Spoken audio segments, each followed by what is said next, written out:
Hey, what's going on, guys, and welcome back to another video. So the Is Battlefield Back kind of videos are again slowly starting to fill up the internet. You've probably seen some of them, and people are just creating unwanted hype around this game for no reason, really. So as most of you who are watching this video, I also have seen the leaked footage of the playtest, and I do know that there are some very positive things about it and some negative parts as well. But really being this hyped around the game isn't really something necessary.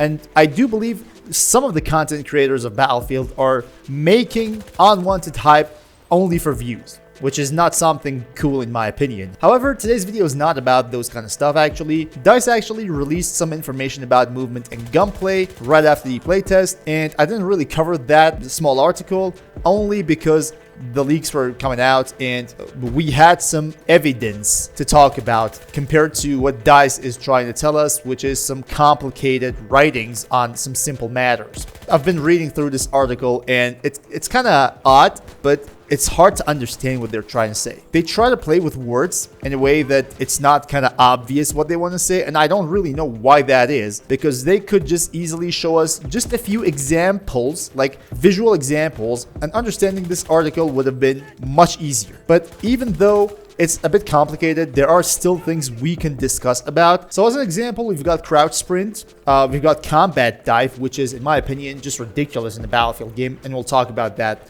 later. You've got landing roll. We had this back in the days of Battlefield 5, but again, in my opinion, it's just something unnecessary. Nobody actually uses it, and it's just them trying to do more for something that people don't really want, right? And we've also got leaning, which is not something you can do every single time. It just works exactly like Battlefield 4's leaning. So what we're going to do today is we're going to read through this article, which is an official Battlefield article, and we're going to see if there is something to catch and there's something we can talk about the next Battlefield game. So without further ado, guys, let's go ahead and see what we've got here. So about design philosophy for gunplay and movement, here's what they have to say. We've continually evolved our gameplay and movement mechanics throughout the Battlefield series. Now, within Battlefield Labs, we're focused on refining the best elements from past titles, modernizing them, and validating if they feel fun and rewarding, and have the right balance between intuitive control and dynamic combat. So I don't really see the combat dive being rewarding and feeling fun, you know, or landing roll, to be honest. I don't really see any fun factor or being even rewarding, because those things usually just disable you. You can't even shoot while doing those things. And in a game like Battlefield, which is, like it or not, an arcade shooting game, you will die trying to do things like that. So just keep that in mind and let's move on. We're designing the combat experience to ensure players of all skill levels can enjoy our gunplay and movement systems. Our goal is to offer gameplay that rewards skill with precise weapon feedback and movement options for veterans, while providing an intuitive experience for new players to learn and enjoy. So here they're trying to basically balance things out between veterans and new players when it comes to movement and gunplay. Now let's see how they do that. For gunplay, we're exploring designs centered on helping you learn and develop skills and muscle memory through action, as weapons naturally signal their recoil direction. Now, I have no idea what this means. Like, how can weapons signal their recoil direction? I don't really know. And that's why I say they should have provided some visual examples. That would have been awesome, but unfortunately, that's not the case. This feedback loop allows you to understand and adjust your aim, making it easier to handle different weapons. This system not only adds variety, but also enhances each weapon's unique feel and playstyle. Movement is also deeply integrated with gunplay, as your actions and targets are all part of the same cohesive combat experience. We aim to make movement both feel intuitive and rewarding to move within the world and during combat, but also when playing against someone using both the gunplay and movement systems to their maximum potential. So here they're trying to balance things out between new players who don't really have any maximum level skill to make use of the movement and gunplay at the same time to their maximum potential against people who do, right? And in my opinion, this is impossible. If someone is using gunplay and movement to their maximum potential, the only way that you can counter someone playing like this is to have enough skill to be able to use movement and gunplay to their maximum potential as well. If someone is superior to you when it comes to movement and when it comes to gameplay, in a game like Battlefield, there is no other way to hit them and be able to successfully win a gunfight against them unless you have the same level of skills or even higher. So no amount of intuitive or combat balance can do you any good. You just can't really outmaneuver a player like that with anything but experience and skill level. So what's new and improved for gunplay and movement? Initially, we'll test select but important areas that create the foundation required to create a fun and rewarding Battlefield combat experience. We're making focused efforts to create consistent and optimized millisecond to millisecond soldier combat, and we'll share some key examples of changes that will be available during our initial play sessions. So this is going to be great if they actually share examples with us, but now they're trying to lower the input lag, which is great. That's something that Battlefield 2042 has suffered from since day one until right now that I'm making this video. So that's a must fix for the next Battlefield game. We've reduced the time it takes for bullets to appear on your screen from when you've pressed fire. This change decreases input delay, makes shooting feel more responsive, and helps you better track and hit moving targets. We're optimizing for a 60 Hz tick rate, ensuring the game server more frequently updates the positions and actions for all players. This results in responsive gameplay across all platforms and inputs. You'll notice more precise shooting and movement, enhanced damage feedback, and more accurate representations of other players' positions and combat outcomes. Now, if I want to make this simple for you, because there might be some people who don't actually know what a tick rate is, it's actually the rate in which the server refreshes the information. So the people who appear on your minimap get refreshed faster, and you have some exact positioning on the minimap. Now, we've got higher tick rates for servers. I remember in Battlefield 4, we had 90 Hz tick rates and even higher. And that would be a server with a very good response time, meaning that your bullet registration would have been much better, your shots would have been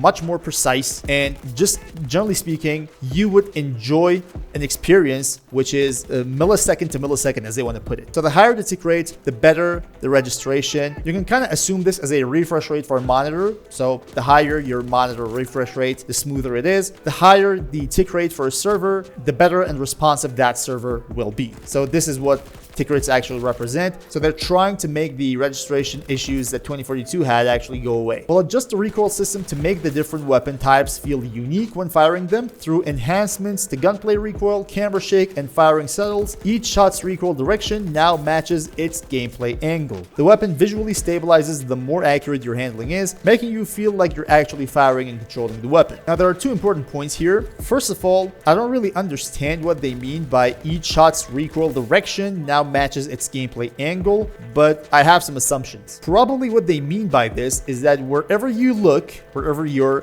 scope reticle is, that's where the bullet is going. I don't really understand how this is going to help. Maybe I'm wrong. I don't really understand this. If you guys kind of know what this is about, do enlighten me in the comment section, but I really don't understand this, and that's why I do believe they've complicated things. But the second point here is a very interesting one in my opinion. They are trying to visually stabilize weapons based on players' skills to control the recoil and how good their handling is. Now, this has also been the case in almost any Battlefield game. Even in 2042, where people consider weapons to be laser guns, there's still a huge skill gap between players who can actually control the recoil and players who can't actually do that. And I've been accused of like cheating and having no recoil in my comment section for multiple times, countless times. I just really can't remember how many times I've been accused of this, but still, if the game actually has recoil and they have the ability to visually stabilize the weapons based on the player's skill level, that will be awesome. And that will encourage people to actually get better when it comes to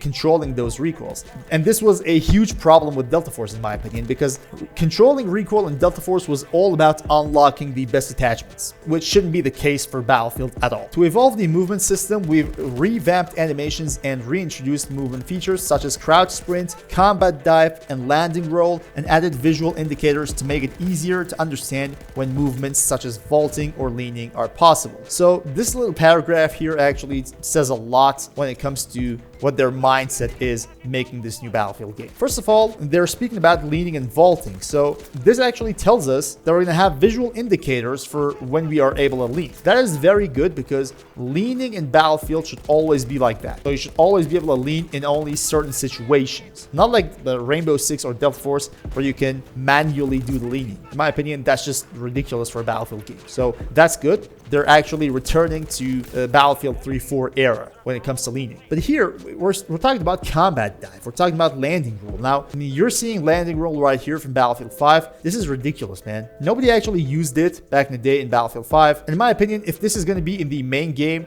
no one will use it. And if I want to give you a simplified reason for this, is that Battlefield is an arcade shooting game and you just can't really mess around with diving and rolling and stuff like that, because you're gonna die in the middle of doing that, because they have a certain animation for that, and while that animation is being played, you can't shoot and you can't defend yourself in any sort of way. So this is probably gonna be useless, and if DICE is hearing this, I sincerely ask them to just don't mess around with things that we don't need and listen to the community and what they want. Diving and rolling is certainly not what this community wants. And if you want to listen to some like COD streamers, which I'm pretty sure they are doing that, I'm pretty sure about that, because diving is not a Battlefield thing. You know it, I know it, they know it, and this shouldn't be in the game. If they want to make a good game, diving and rolling and like dancing shouldn't be a part of things. What the hell is this, guys? Like, I was looking at the leaked footage and I was like, okay, the gameplay is slower, it's more grounded. I like some things. The animation is still choppy and it feels like it doesn't feel right, but the base game looks good. But then I came here reading this article and imagine my surprise seeing combat dive and landing roll. Unbelievable. If I want to give EA and DICE a simple advice here, listen to your community. Diving, rolling, camera shake, these are not the things that this community wants. We want a solid Battlefield game, and you have the recipe for this. You need to go back to 2011, you need to go back to 2013, Battlefield 3, Battlefield 4, even Battlefield 1. You have the recipe. You only need to cherry pick the best parts, put them together, and make a new game. That's all you want to do. You don't want anything extra, and you should be making this game for Battlefield veterans, for people who know what Battlefield is. Not for people who come to Battlefield from COD, not for people who come to Battlefield from, I don't know, Fortnite, not for people who grew up playing other games. You should be making games for your own community, and along the way, if new players like what you make, then it's okay. They can turn into Battlefield players like we all did at some point, and they can start playing the game. You shouldn't be making a Battlefield game only to please a new player base, because that's what you did with 2042, and look at the results. I don't really have anything else to say. And guys, I forgot to say this in my previous video, no pre-orders, okay? I'm actually on your side. We're on the same team here. Maybe I, as a content creator, need to pre-order this game, and I'm honestly telling you this because this is what I do for a living. But you guys as players, you don't have to do this. You don't have to waste your money on something that might not be good or might not be as good as you want it. So don't pre-order, don't fall for any kind of trailer, any kind of leak, anything. Wait for the game to come out. Wait for your favorite content creator or streamer, whoever you trust, to play the game, and based on their reaction and your rational thoughts, buy the game if you will. So hope you guys enjoyed and hope this was helpful. And until next time, guys, stay cool.